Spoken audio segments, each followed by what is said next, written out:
বিসমিল্লাহির রহমানির রহিম।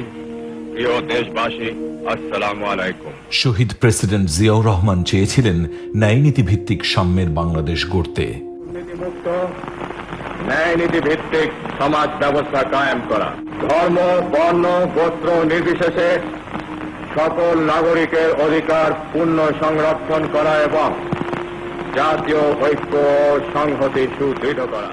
সাবেক প্রধানমন্ত্রী বেগম খালেদা জিয়া দেশের মানুষের জন্য সুবিচার প্রতিষ্ঠার জন্য সংগ্রাম করে গিয়েছেন।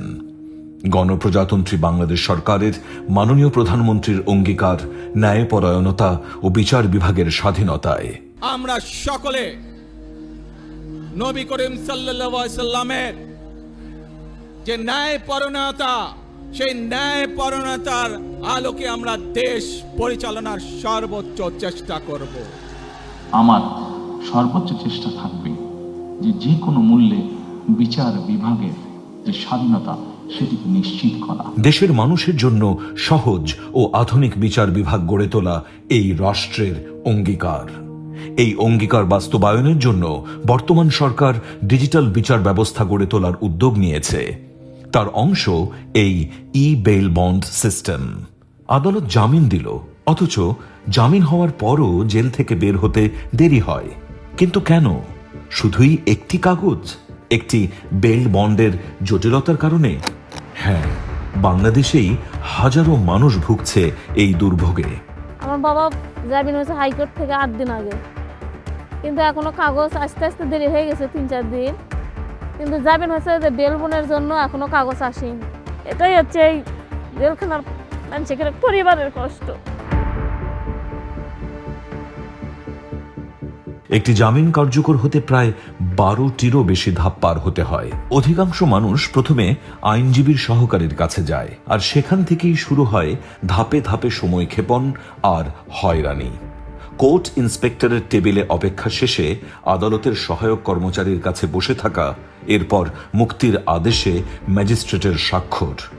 সব আদালতের বেল বন্ড জমা হলে একজন পিয়ন তা নিয়ে যায় জেলখানায়, যেখানে দেরি মানেই জামিন পাওয়া ব্যক্তির আরও একটি রাত জেলে কাটানো।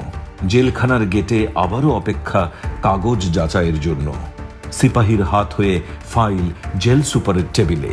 জেল কর্তৃপক্ষের যাচাই, ফাইল খুঁটিয়ে দেখা হচ্ছে। অভিযুক্ত ব্যক্তি জামিনের সংবাদ পাওয়ার পরেও অন্ধকার সেলে অপেক্ষার প্রহর গুনছে।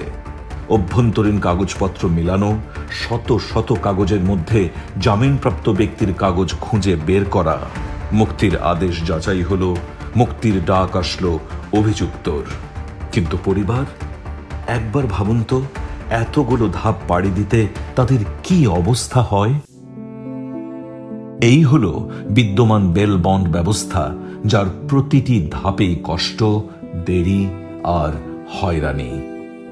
আদালতের আদেশ হলেও মানুষ পায় না তাৎক্ষণিক স্বাধীনতা।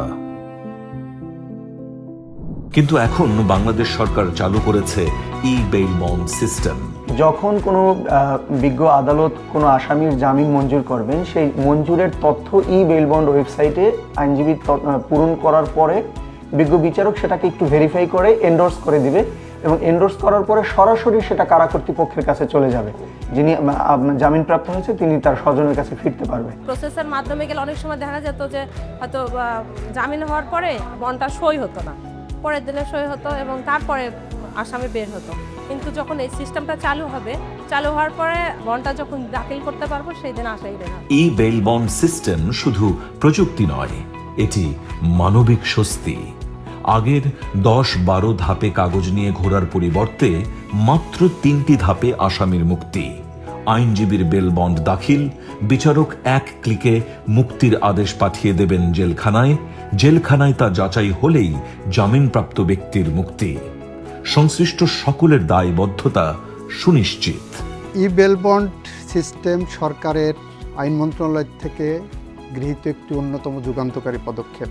ইতিমধ্যে কয়েকটি জেলায় চালু হয়েছে। বেল বন্ডটা হলো এমন একটি পদ্ধতি যেটার মাধ্যমে যে সমস্ত আসামিরা জামিন পাবেন, সাথে সাথে তাদের ভোগান্তি কমবে। এখন জামিন পাওয়ার পরে অর্ডার সাইন হওয়ার পর থেকে প্রায় 10 থেকে 12টি ধাপ অতিক্রম করে তারপরে একজন আসামি মুক্তি পায়। ই বেল বন্ড চালু হলে সেখানে এত ধাপ লাগবে না, জাস্ট একটা বাটন ক্লিক করলে 2টা ধাপে এটা শেষ হয়ে যাবে। সুতরাং আমরা এটাকে ন্যায় বিচারের পথে অন্যতম একটি মাইল ফলক হিসাবে দেখছি। আমরা দেখছি বাংলাদেশের যারা ন্যায় বিচার প্রত্যাশা করে, আদালত প্রাঙ্গণে যারা হয়রানির শিকার হওয়া থেকে মুক্তি চাই, যারা বাংলাদেশে একটি সঠিক ন্যায় বিচারের পথে এগোতে চাই, তাদের কাছে এটি একটি স্বপ্নের মাইল ফলক। আমরা সে পথ ধরে হাঁটব। ন্যায় বিচার মানে শুধু আদালতের রায় নয়, তার সঠিক ও দ্রুত বাস্তবায়নও।